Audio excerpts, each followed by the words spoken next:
ये कहानी एक भूतिया गांव की है, जहां रात हो या दिन डर के कारण कोई नहीं आता जाता था। एक बार राहुल के दोस्त रीना और सुनील राहुल के गांव रामपुर घूमने आते हैं।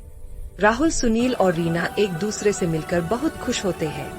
राहुल रीना और सुनील को अपने पूरा गांव घुमाता है। सुनील बहुत अच्छा गिटार बजाता था। दोनों उसके गिटार और गाना में झूमते और नाचते थे। एक बार तीनों गांव को घूम रहे थे। सब लोग उन्हें देख रहे थे। तभी राहुल के चाची से उन लोगों को पता चलता है कि पास के गांव में भूतों का बसेरा हो गया है।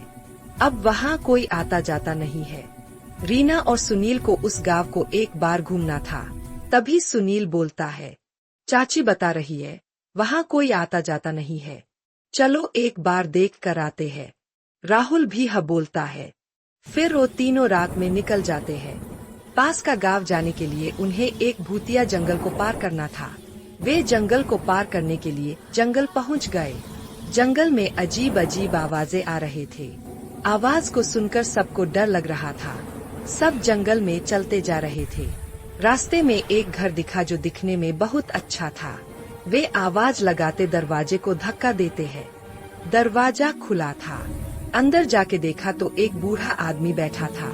सब उसके पास गए और पूछने लगे कि वो और उन्होंने बताया एक पास के गांव के सारे लोग उन्हीं से बढ़ाई का सामान बनवाते थे, लेकिन अब वहां कोई नहीं रहता। सब गांव छोड़ के दूसरे गांव में चले गए हैं। बच्चों ने पूछा क्यों चले गए हैं, तो बूढ़े आदमी ने बताया कि कुछ साल से वहां भूतों का बसेरा हो गया है।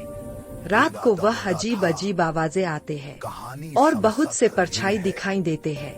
उन्हीं को देखकर सब गांव छोड़कर चले गए हैं। बच्चों ने पूछा कि आप वहां देखने गए हो, तो उन्होंने बताया कि वे वहां नहीं गए हैं।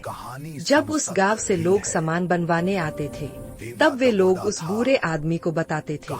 बूढ़े आदमी ने बच्चों से पूछा कि तुम लोग इतने रात को यह क्या कर रहे हो। तब बच्चों ने बूढ़े आदमी को बताया कि वे उसी गांव में जा रहे हैं जहां भूतों का बसेरा है। बूढ़े आदमी ने उन्हें बोला कि वह मत जाओ, वहां बहुत खतरा हो सकता है।